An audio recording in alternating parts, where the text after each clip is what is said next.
What is up, drone community? This is Carlos Valdez coming to you live from my headquarters. I've been a little absent from online content lately, and I apologize for that, guys. And I just wanted to kind of get back into it with this video. This is something that I've been wanting to do for a while. People are asking me this question or to post about this content, and I just haven't gotten around to it. And I've got kind of everything laid out next to me here to do this. What I want to talk about today is what are the drones right now that are somewhat still available that I consider best bang for your buck, or drones that I would fly, me personally. Now, I don't have a ton of experience flying drones for the most part. I'm not a 107 pilot. I'm, reviewing the content and may at one point get my 107 license, but for the most part, I'm a recreational flyer, average user, just like, most users out there.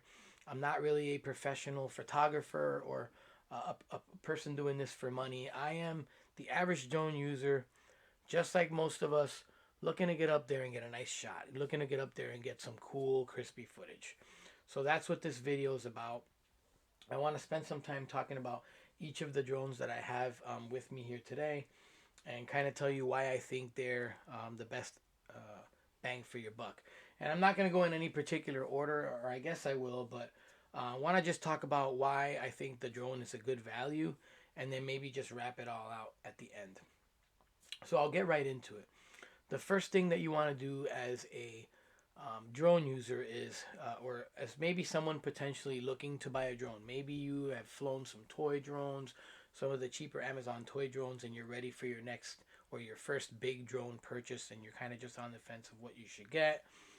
Um, Maybe you're someone that is purchasing a drone for the first time, and you want to get something that's decent quality, but maybe won't break the bank. A variety of different reasons.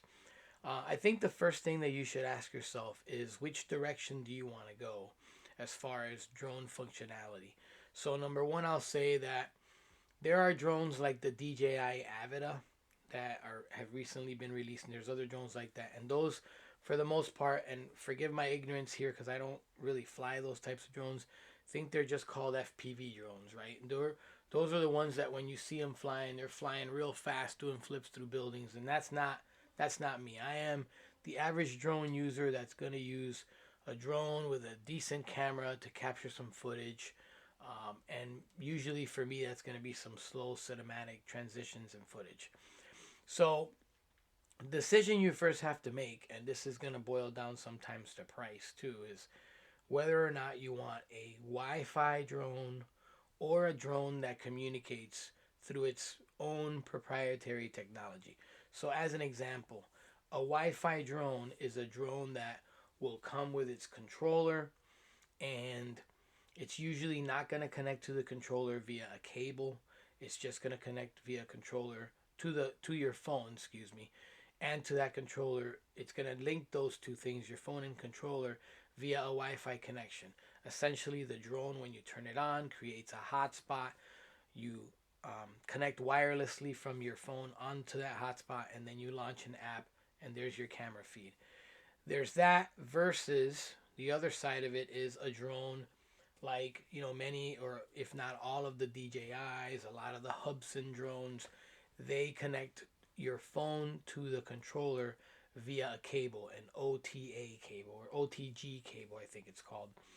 And those are going to use, uh, they're still going to use Wi Fi, but they're going to use a transmission technology that is usually proprietary to the manufacturer. Like if you're flying a DJI, they use something called AccuSync. And there's AccuSync 1 and 2 and 3.0 and so on. And then like Hubsan, they use a technology called Synclius. Similar technologies, but this type of drone is usually going to be a little bit more expensive because it's going to give you much longer range. The range on a Wi-Fi drone is usually going to be advertised at about a half a mile. I can tell you, you're rarely going to get that in terms of transmission. You might get that in terms of being able to still control the drone with the remote out there half a mile or close to that. But as far as image transmission, what you can see on your phone while you're flying the drone, in my experience, you're not going to get anywhere near a half a mile. I think once you get past a little over a quarter of a mile, the transmission is going to start to drop.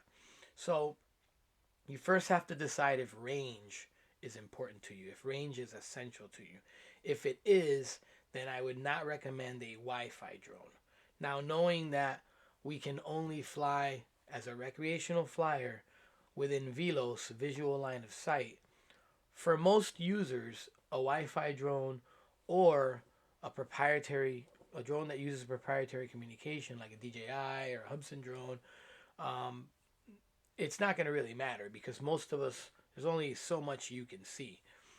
But there are cases where you might want to fly a little beyond that, or you might want to have the image transmission stability.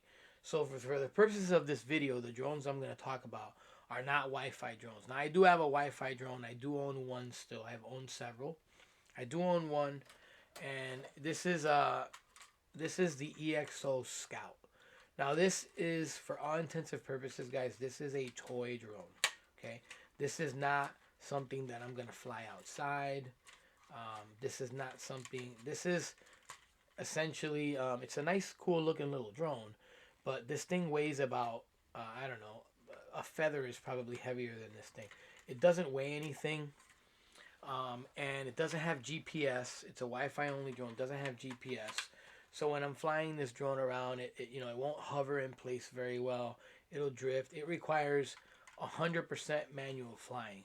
But I only am talking about this drone on here, one, because everybody knows, I'm kind of an EXO fan, or I've always been an EXO fan. And I know all the, I know they're just a marketing company and they're rebranding drones, yada yada, all that. But man, I like their drones, and I like what they did as an organization before they sold off to I forget what it's called, Open Store, I think. And I've yet to really bite into what Open Store is doing. I think they just released a new drone, the Recon, and it's a toy drone kind of like this. So I'm not really interested in that particular one. So the future remains to be seen with EXO as it relates to how I feel about them. But I've always been a fan, and I like the Scout because this is what I fly when I'm inside the house, and it's maybe it's bad weather outside and I can't really fly outside, and I want to do something cool or just kind of mess around. So this is the only Wi-Fi drone that I currently own. I also previously owned a Ranger, also previously owned a Cinemaster, and both were decent drones, but Wi-Fi drones are, I think, somewhat limited in what they can do as far as transmission. So I moved on from those for the most part. The person that I sold my Ranger to still has it. The person that I sold my Cinemaster to still has it. We still keep in touch, and they're still flying them. I just moved on to a little bit better. So there's 3 other drones that I want to talk about today, and there's going to be a kind of a high, or excuse me, a low, a middle, and a high price point on these drones. And I'll let you guys decide based on my feedback what's best for you. The first drone, that I'm going to talk about is I'll start with the low end, or the middle of the range, right? I'm going to start with the Blackhawk 2. So this is a drone that is made by Hubsan. It is essentially the Hubsan Ace Pro, and it got rebranded by EXO, and it sold on their site. And I bought this drone literally the day it was released. I've always been a Hubsan drone fan. One of the other drones I'm going to talk about is a Hubsan drone. But I've always been a fan of the Hubsan drones, and I think a lot of the issues that they had early on really got resolved on this drone. This particular drone is about $1,000 with multiple batteries. I'm not going to get into the exact pricing. You guys can go on the site, but it's about maybe a little over $1,000 with. I got the 3 battery set, so maybe like a little under $1,000 if you want 2 batteries. I decided to get 3 batteries with it, and the reason why I think this is one of the best drones out there, and a drone that I keep and I fly often, is because number one, this drone performs extremely well in the wind. For such a small, shorter leg form factor, it really does perform extremely well in the wind. The second thing is it's got really, really decent flight characteristics. You can kind of change them. You can kind of adjust them in the app and custom tailor it to, the different, when you're going forward, backwards, side, up, down, ascent, descent. It lets you tweak those settings within the software, and that's something that I think Hubsan did a nice job with from the beginning, from some of their earlier drones, and I love that characteristic about this drone. Flies well in the wind, extremely well in the wind, very high. I've flown this thing in 30, 32 mile an hour gusts, and no problem at all. And the flight characteristics with being able to tweak them. And it's got a really, really, really decent camera. I mean, it's got a zoom on it. The zoom is not as crisp as some of my other drones, but the zoom on it is decent enough. It doesn't distort completely when you zoom in.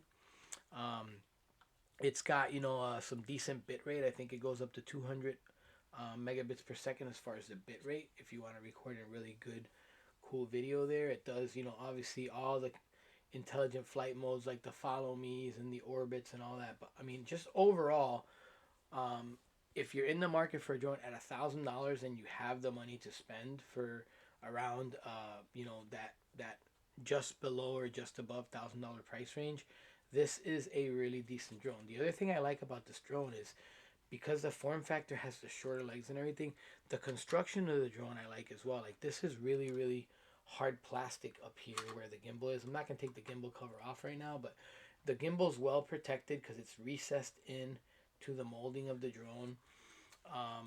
Just everything on this drone overall works pretty well. It's got obstacle avoidance. This is the Pro model, Blackhawk 2 Pro, and it's got obstacle avoidance, and it works really, really, really well. I don't particularly fly with obstacle avoidance on, but the many times that I've tested it, it's been great. I mean, even skinny tree branches at some points, it's been able to go around or stop. So overall, I think this drone is a incredibly decent drone. I know not everyone shares that opinion, but as far as bang for your buck in that $1,000 price range, I think that this is a really good bargain.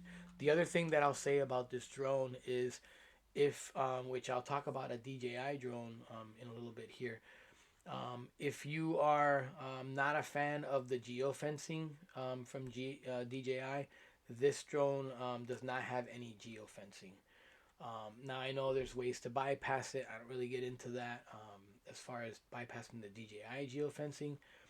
But if that's a factor to you, or if you're just a person that you don't like what you're hearing about DJI in the news and everything that's going on, and I don't play into that, but if you are someone that really pays attention to that stuff and you're concerned about some of the activity that DJI is having, you want to stay away from a DJI, I think really good alternative drone here as far as a different brand, which is Hubsan/EXO. So that is the Blackhawk 2 Pro. Last thing I'll say about this as well is this drone has incredibly good range out in like an open area. If you're flying in a neighborhood with a bunch of trees and houses and everything, that's going to be a different story. But if you're out in an open area, in a field or somewhere where you've got some, some good open area, it's got really, really, really great range as far as transmission. I don't, I've been out 3/4 of a mile with this thing, which is really, I mean, now you're really starting to really mess with visual line of sight when you get out that far. And not once have I dropped transmission on this thing. It really depends on the area that you're flying. Every area is different. But for me, I went out and flew by a lake. I've been out flying by some of the smaller mountains here in upstate New York. And I've also flown out in my neighborhood. And I've never once had any transmission issues with it. So this is a winner in my book. So that's the Blackhawk 2 Pro.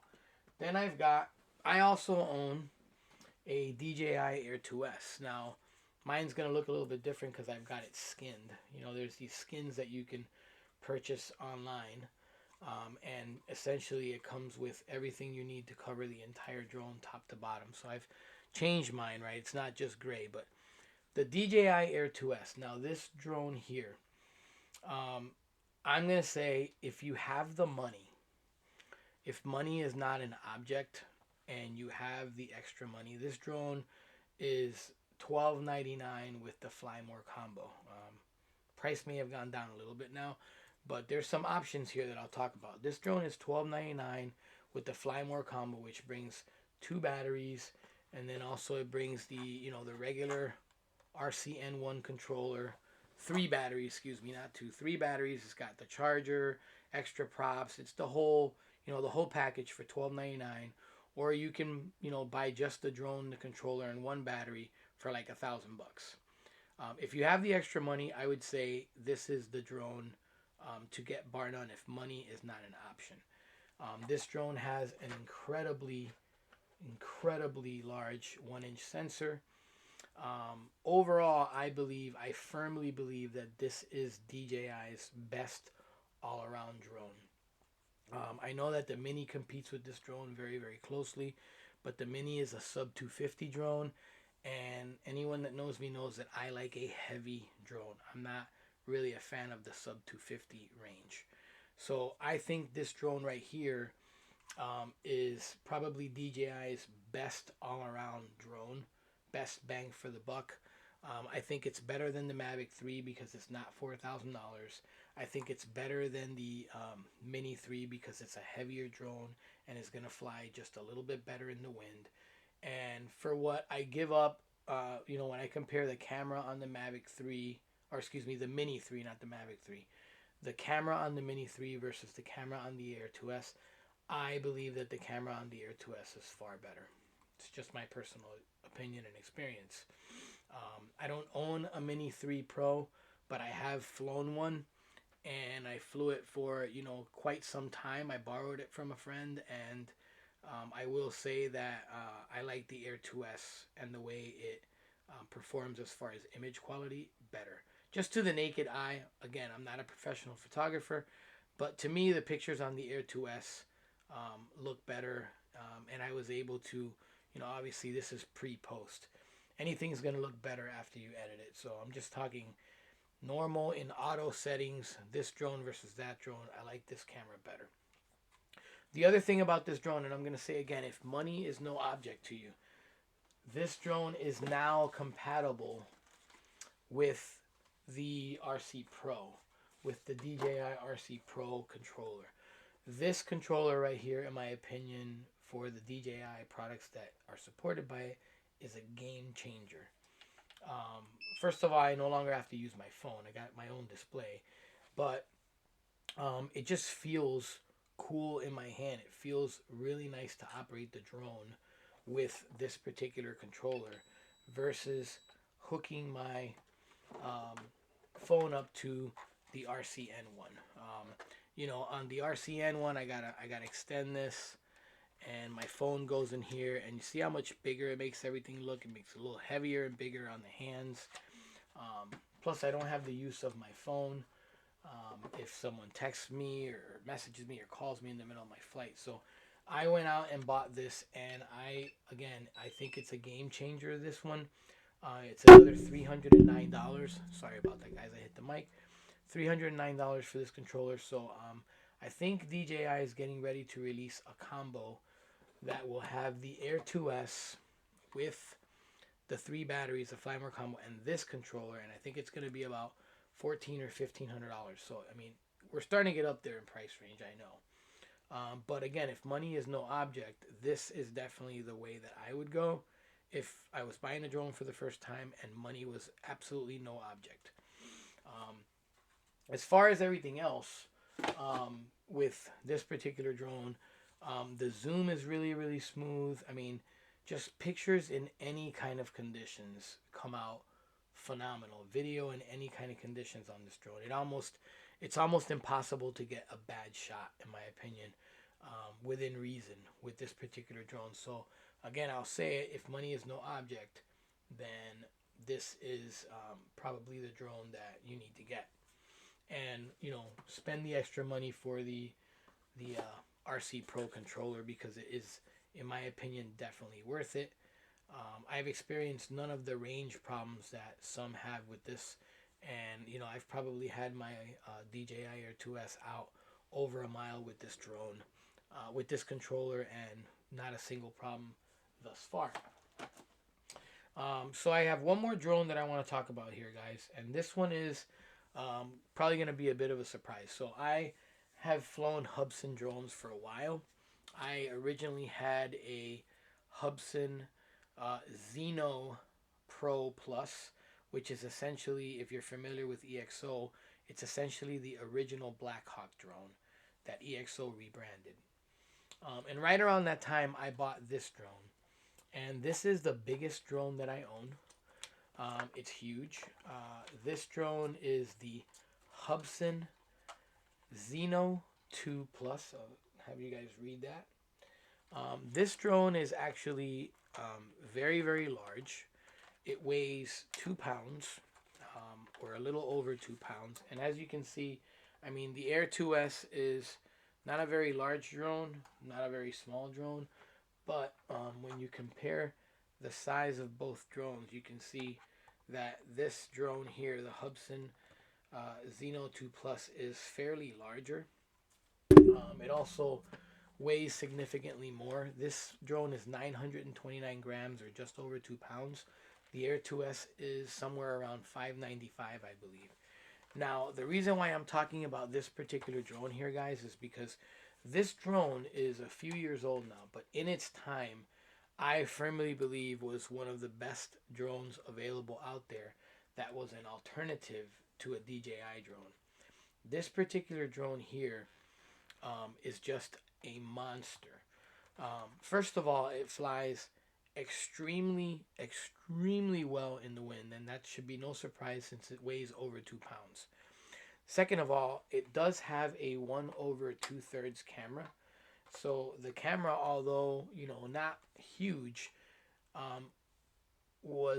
provides incredible quality. Now, there are some limitations to this drone. For instance, if you're looking for a drone that has zoom, this drone does not have zoom. So you're going to have to do any zooming in post editing, which is fine for most people.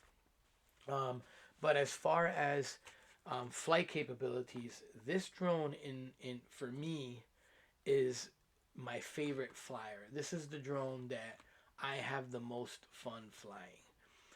The way this thing flies and moves around in the air, it's just completely different than any other drone that I've ever flown. And I've flown Fimi, I've flown a bunch of different brands, and I've narrowed my choices down, my favorites down to Hubsan and DJI. Obviously, DJI should not be a surprise to you guys, but Hubsan over any of the other major brands out there, like the Fimi drones. I think Hubsan started to get their stuff together with this particular drone. Now, there were some issues with this drone. You know, it was prone to the Hubsan bounce. It moves around a little bit in the air. A few firmware updates they did to address that and did make it better. But you know, this drone, being honest, as an average user, it doesn't stick like a stone in the air like a DJI drone does. It does move around slightly. However, the trade-off is this drone just flies incredibly well. Like, first off, I will say this drone is capable of flying over 40 miles an hour, and there's not a lot of drones out there that can do that are a couple years old. So this drone, in my opinion, was way ahead of its time for some of the things it had. Really great camera. It shoots in 4K 30 as well as 4K 60, which at the time that this drone was officially released by Hubsan a few years back, that was like an awesome camera for a drone. So in its time, incredible drone. I mean, it is just, look at it, it is just a beast. It's got an SD card slot. It's capable, like I said, of 4K 30, 4K 60, 1020, 720, all of those modes. It's got all of the intelligent flight modes. It's got follow me mode, orbit mode, fly more mode, or line fly mode, I should say. It's got everything that the modern like Blackhawk 2 drone has as far as intelligent flight modes. This drone had them a year, 2 years before the Blackhawk 2 was even released. So this drone, as far as features, I think was out way ahead of its time. Battery life on this drone is rated at 35 minutes. I get about 27 on my batteries, and they're a couple years old. This drone just overall has held up for me the best. Now, I've never, you know, really crashed it. I haven't had any oopses with it or anything like that. I've been very careful with it because it is my favorite flying drone. But the reason why I wanted to make this particular drone part of this video is because although scarce, they're still available. You can still find out on the internet, maybe like on an eBay site or an AliExpress, you can find the Hubsan Xeno 2 Plus, and they're really reasonably priced. They're going to be somewhere between like $370, $380 up to $500, depending on whether you're buying new or pre-owned. And I can tell you, if you're in the market for a drone and it's your first drone and you need something that's going to have a really decent camera and is going to fly really, really, really well and give you a lot of control in terms of what you can edit in the way that it flies, this is definitely a drone you should look at. I know a lot of people are going to probably disagree with me on that, but I firmly believe after flying this drone for so long that it is like the absolute best bang for your buck at $500 or under. And that's the 2 battery version that I got. I got this drone, I think I paid like $569 about a year and a half ago. And I got the 2 battery version, and it's been phenomenal for me. So definitely a sleeper that you should consider. It's going to be an older drone. It's not going to have some of the cool zooms and whatnot, but it's got everything else that the average drone user would need, and it flies extremely well in the wind. Better than even the higher rated level 8 wind resistance Blackhawk 2 Pro. This is only a level 6 wind resistance, and I think this drone does the best in the wind, probably because of the weight, of course. So those are my top choices, guys, for drones. You've got, and I went low, middle, and high because, on the low end, you've got, again, the Xeno 2 Plus. If you can find one, great bargain for this drone. Incredibly great bargain for this drone if you can find one. And, really, really, really nice piece of equipment for a daily flyer. For an average drone or beginner drone user, this is an excellent choice at the under $500 mark. If you've got a little bit more to spend, Blackhawk 2 Pro is another excellent choice when you want to stay, maybe you want to stay under $1,000 and you want to get, multiple batteries, 2 batteries, and a good all-around, well-performing drone. This is an excellent choice. And then, of course, if money is not an object, the Air 2S is still available. It's available now with the RC Pro controller, which is, an incredible piece of equipment as well. So those are my 3 choices. Those are the 3 drones that I own and that I keep and that I plan on keeping. I definitely plan on never getting rid of my Xeno. I just don't think that drones are made this big anymore in that price range. And I think at the time this was just an incredibly awesome drone to buy, which is why I got it. And of course, you guys know I love my Blackhawk 2 Pro. So that's my advice for you guys today. If you're in the market for a new drone, make the decision: do I want a Wi-Fi drone? If you decide you don't and you want to spend a little bit more and get something that's got a little bit better transmission, those would be my 3 choices as far as drones. I know there's a ton of options out there, but those are my 3 choices. Feel free to post any questions down below. Like, comment, subscribe. Let me know what you think. I'm going to get around to posting some footage from each of these drones very, very soon, and I'll label the footage in another video so you guys can see the difference between the picture quality and video quality on these. They're going to be pretty comparable, I will say. And I hope this video helps someone. I hope you guys are enjoying any time to fly that you can with this wonderful hobby that we have. And I apologize for being absent from the online posting for a while. But for the most part, I'm back, and I'll be putting up as much content as I can. So keep on enjoying, keep on submitting some questions and supporting each other.